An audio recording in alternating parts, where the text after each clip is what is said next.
오늘 살펴볼 무협은 유진성의 권황환생입니다. 결론부터 말하자면 이 작품은 좀 충격적이네요. 좋지 않은 의미에서요. 제가 지금까지 리뷰한 좌백, 용대훈, 이재일, 진산 그리고 앞으로 리뷰할 장경, 임준욱, 한백림 등의 작가들은 출간하는 작품들이 모두 새로운 유형의 주인공과 새로운 이야기 방식을 도입하기로 유명했습니다. 독자들이 그들의 열렬팬이 된 이유도 사실 매 작품마다 기대 이상의 참신한 모습을 보여주었기 때문이었죠. 권황환생은 광마회귀에 대한 추천을 받고 읽은 후에 좋은 작품이라는 리뷰를 올리고 오랜만에 쓸만한 작가가 나왔다고 평가한 터라 실망감이 더합니다. 전형적인 먼치킨 무협의 개연성은 가볍게 무시하고 플롯마저 실종되었습니다. 같은 작가가 쓴 게 맞는지 의심이 갈 정도예요. 다른 분들의 리뷰를 찾다 보니 똑같은 생각을 하고 아예 읽다가 포기한 독자도 있더군요. 지금까지 다양한 작가들의 많은 무협을 봤지만 이런 경우는 처음입니다. 도대체 무엇이 문제였는지 지금부터 살펴보시죠. 작가의 작품들은 차기작들이 전작들의 설정이나 등장인물과 연계성을 갖는 경우가 많아서 유진성 유니버스라고 불립니다. 작품의 출간순과 시대순이 다른데요. 출간순으로 나열해보면 검에 비친 달을 보다, 시리도록 불꽃처럼, 칼에 취한 밤을 걷다, 권황환생, 광마회귀이고 시대순으로 보면 556국 시대가 배경인 광마회귀가 가장 앞이고 시리도록 불꽃처럼, 칼에 취한 밤을 걷다, 권황환생, 검에 비친 달을 보다입니다. 출간순에서 알 수 있듯이 권황환생이 먼저 나오고 광마회귀가 등장했어요. 그런데 권황환생의 완성도가 광마회귀에 비해 크게 떨어집니다. 별로 좋아하지 않지만 기승전번치킨식 구성으로 남성 독자들에게 압도적인 인기를 얻었던 초우의 권황무적에 비해서도 뒤떨어집니다. 권황환생과 광마회귀가 거의 쌍둥이에 가깝다고 해도 좋을 정도로 구성과 이야기 전개, 주인공 설정이 똑같다는 점을 고려하면 완성도 차이가 심한 이유를 알 수 있습니다. 권황환생은 광마회귀의 시험작에 가깝다는 거죠. 권황환생에서 미흡한 부분들을 보완하고 차별성을 더해 업그레이드한 결과가 바로 광마회귀였다는 겁니다. 광마회귀를 보지 않고 이 책을 봤더라면 다른 독자처럼 중간에 포기했을 겁니다. 너무나 뻔한 설정, 전생이라는 흔한 소재, 쉬운 무공습득, 황당한 결말 등 납득 가능한 부분이 하나도 없으니까요. 다만 광마회귀 특유의 장점으로 등장하는 이자하의 시니컬한 대사와 악인들을 처리하는 과정은 이 작품에서 그 단서가 드러나고 있습니다. 한때 절대 고수였던 권황 단우성이 눈을 떠보니 은하상단의 대공자 이진원으로 환생한 상태였습니다. 원래 이진원은 금수저 개차반으로 술과 여자를 즐기다가 측근이 먹이는 만성독으로 서서히 죽어가는 상태였습니다. 게다가 동생들과 구양세가의 호위대장은 노골적으로 이진원을 제껴놓은 상태였죠. 단우성은 무공을 가다듬고 몸을 단련한 후 가문의 적들을 모두 처단한 다음 집안의 서열도 정리합니다. 상단이라고 깔보고 함부로 하던 구양세가와의 비무를 모두 이기고 혼쭐을 낸 다음 본격적인 세력 확장에 나섭니다. 무림맹 용봉대전에서 우승하고 부상으로 받은 영약으로 무공을 더욱 강화한 후에는 무림맹주와 돈독한 관계를 유지합니다.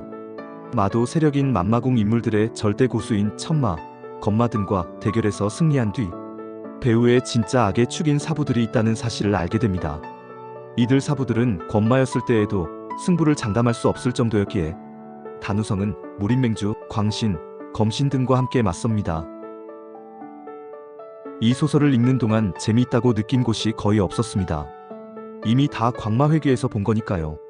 이전에 LG 무선 청소기를 쓰다가 새로 중국산 알리 청소기를 쓸 경우 감탄할 수 있을지 생각해보면 무슨 뜻인지 알 겁니다. 읽을수록 비슷한 설정의 반복 때문에 피로감만 느꼈습니다.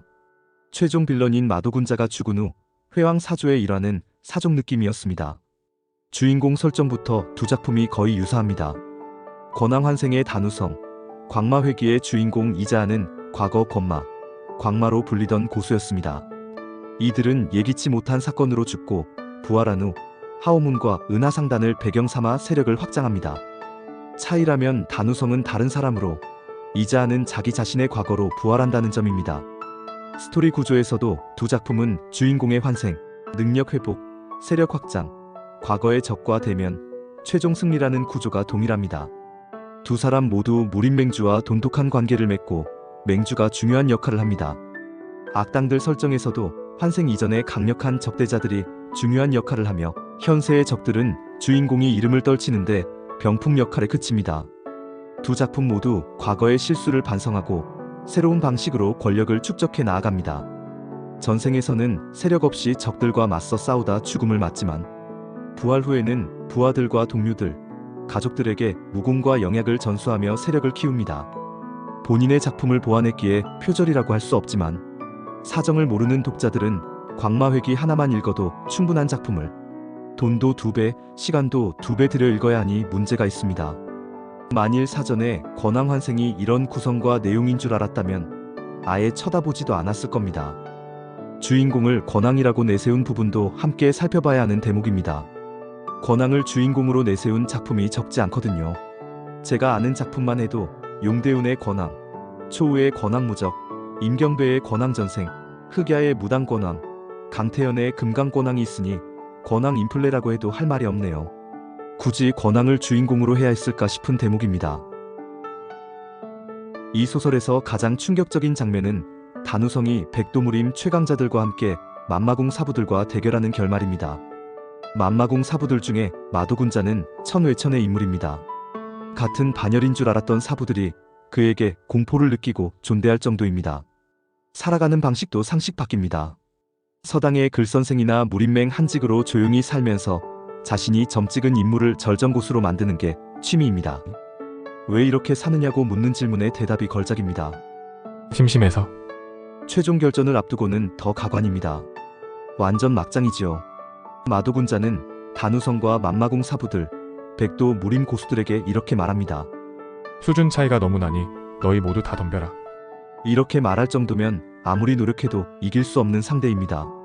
실제로 마도군자는 사부들도 몇 수 이내에 죽일 수 있었지만 단우성은 전력을 다해야만 사부 한 명을 상대할 수 있었습니다. 그런데 우리의 영웅 단우성이 마도군자에게 정면 대결을 요청합니다. 결과는 박투까지 가는 개싸움 끝에 단우성의 승리였습니다. 뭔가 다를 줄 알고 책을 덮으려던 생각을 참으며 억지로 여기까지 봤는데 이 무슨 황당한 시츄에이션이란 말입니까? 이럴 거면 마도군자의 능력치를 높이지나 말든지. 억지도 이런 억지가 없습니다. 권황환생은 유진성 유니버스에서 중요한 의미를 갖습니다. 다른 판무 작품과 전혀 차별성 없는 데다 개연성은 평균 이하이지만 차기작인 광마회기의 업그레이드를 위한 시험판으로서 역할을 다했기 때문입니다. 하지만 독자 입장에서는 거의 같은 소설을 돈을 2번 내고 읽게 만든다는 점에서 작가에 대한 평가 자체를 다시 생각하게 만듭니다.